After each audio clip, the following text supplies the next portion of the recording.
Good morning बच्चों। अब देखिए सेकंड टॉपिक पे हम मियोसिस सेकंड टॉपिक ले रहे हैं। मियोसिस देखिए फर्स्ट यहाँ पे टेलोफेज अवस्था में दो हैप्लॉइड न्यूक्लियाई बनते हैं, इन्हें अंगुड़ित कहते हैं, अंगुड़ित, ठीक है, अंगुड़ित। और ये पुनः धीरे धीरे यहाँ पे जो न्यूक्लियोलस बना होता है तुरंत, कभी कभी कोशिकाएं साइटोकाइनेसिस होती है, कभी कभी नहीं, सीधे सीधे काइरियोकाइनेसिस पुनः प्रारंभ हो जाती है। काइरियोकाइनेसिस मतलब केंद्रक विभाजन और साइटोकाइनेसिस मतलब कोशिका द्रव्य विभाजन, ठीक है।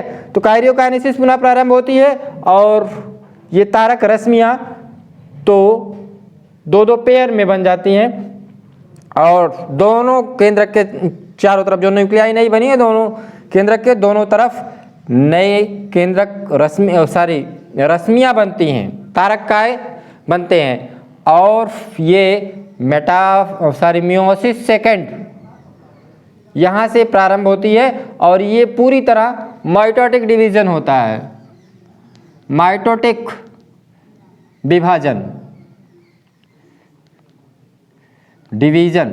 ये माइटोटिक डिवीजन होता है। देखिए ये प्रोफेज फर्स्ट है जिसमें गुणसूत्र थिकनेस हो जाते हैं और केंद्रक कला यहाँ थी, केंद्रक कला खत्म हो जाती है, न्यूक्लियोलस खत्म हो जाती है और इसके बाद आगे आता है मेटाफेज। मेटा मतलब मध्यावस्था, मध्यावस्था को मेटाफेज मतलब ये जो गुणसूत्र होते हैं ये कोशिका के विषुवत या बीच में अपने को इस प्रकार एडजस्ट करते हैं कि गुणसूत्र बिंदु जो है वो कोशिका के मध्य रेखा पर होता है, ठीक है। इसी अवस्था में ये तारक रश्मियाँ आकर के गुणसूत्र बिंदु से जुड़ जाती हैं, ठीक है। इसे मेटाफेज कहते हैं। मेटाफेज अवस्था के बाद आती है एनाफेज अवस्था। एनाफेज अवस्था में ये तारक जो गुणसूत्र बिंदु से जुड़ी हुई तारक रश्मियाँ हैं, इसमें शार्टनेस आता है जिसके कारण गुणसूत्र बिंदु से गुणसूत्र बट जाता है और गुणसूत्र बिंदु ध्रुव की तरफ और क्रोमैटिड, गुणसूत्र के क्रोमैटिड्स विषुवत की तरफ हो जाते हैं। ये है इस समय गुणसूत्र यल, वी अथवा यू के आकार का होता है, ठीक है भाई, या जे के आकार का होता है। यल वी जे के आकार का हो जाता है, ठीक है भाई। इस अवस्था में इसे कहते हैं एनाफेज। एनाफेज अवस्था में तारक रश्मियों से जुड़ा हुआ गुणसूत्र एक दूसरे से अलग छोर पर जाना प्रारंभ कर देता है। इसके बाद आती है ये टेलोफेज। टेलोफेज अवस्था में गुणसूत्र एक दूसरे से अलग अलग छोर पर चले गए होते हैं और गुणसूत्र के चारों तरफ न्यूक्लियस एनवेलप या केंद्रक कला बनना प्रारंभ हो जाती है। न्यूक्लियोलस पुनः अपीयरेंस या न्यूक्लियोलस दिखाई देने लगती है। इस प्रकार एक ही कोशिका के अंदर 4 हैप्लॉयड न्यूक्लियस का या न्यूक्लियाई का निर्माण होता है। अर्धसूत्रीय विभाजन के लास्ट अवस्था में एक मदर कोशिका से एक mother cell divided into 4 nuclei और वो भी हैप्लॉयड 4 अगुणित कोशिकाओं में विभाजित हो जाते हैं।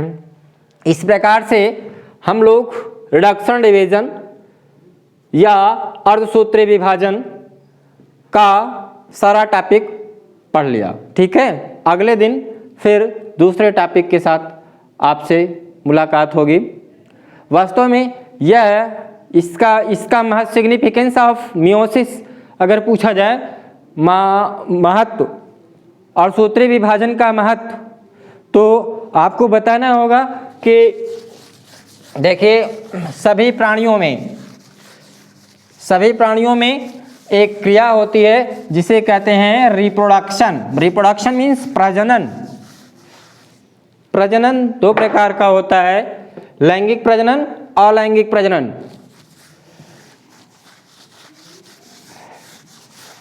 ठीक है, तो हम लोग सेक्सुअल रिप्रोडक्शन थोड़ी सा देखेंगे। सेक्सुअल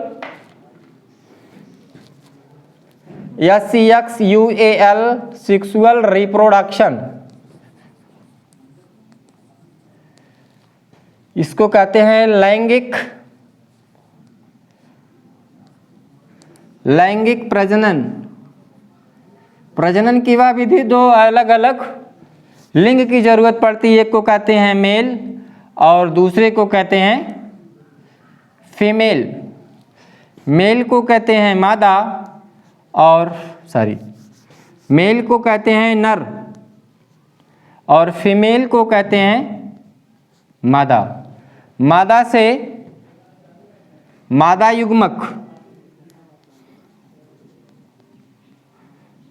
युग्मक और नर से नर युग्मक का निर्माण होता है। और ये होता कहाँ पर है? ये अंडाशय में। मादा युग्मक का निर्माण अंडाशय में, वो भी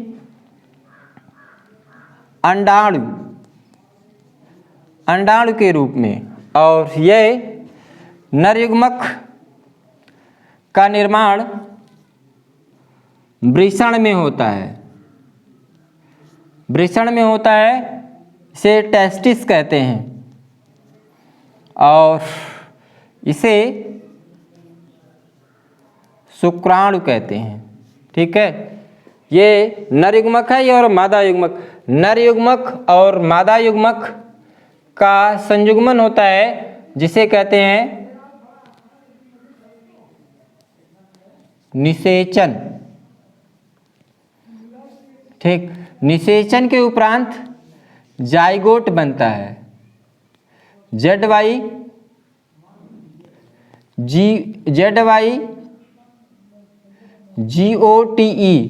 जाइगोट को युग्मनज कहते हैं।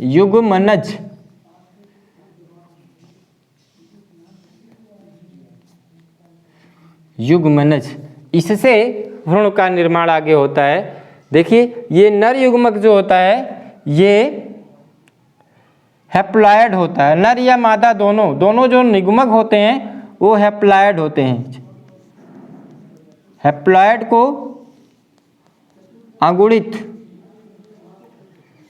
अंगुणित कहते हैं। ठीक है भैया,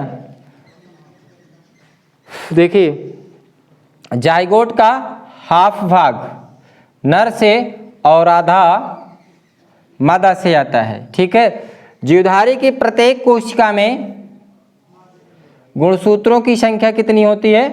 2n। ठीक है, 2n को डिप्लॉयड कहते हैं।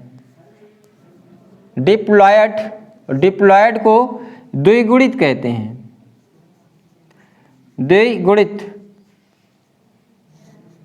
ठीक है, और इसे जब गैमेटोजेनेसिस होती है तो गैमीट बनता है और गैमीट जब बनता है तो वहाँ होती है meiosis division, DIVISION, meiosis division. ठीक है, मियोसिस डिवीजन के उपरांत ये गुणसूत्रों की संख्या क्या होती है? आधी हो जाती है और एक कोशिका से कितनी कोशिकाएं बनती हैं? 4 न्यूक्लियाई बनते हैं। ठीक, जिसमें गुणसूत्रों की संख्या कितनी होती है? n। ठीक है, आप घर रह करके परिवार के साथ सुरक्षित रहें और ऑनलाइन क्लास लेते रहें।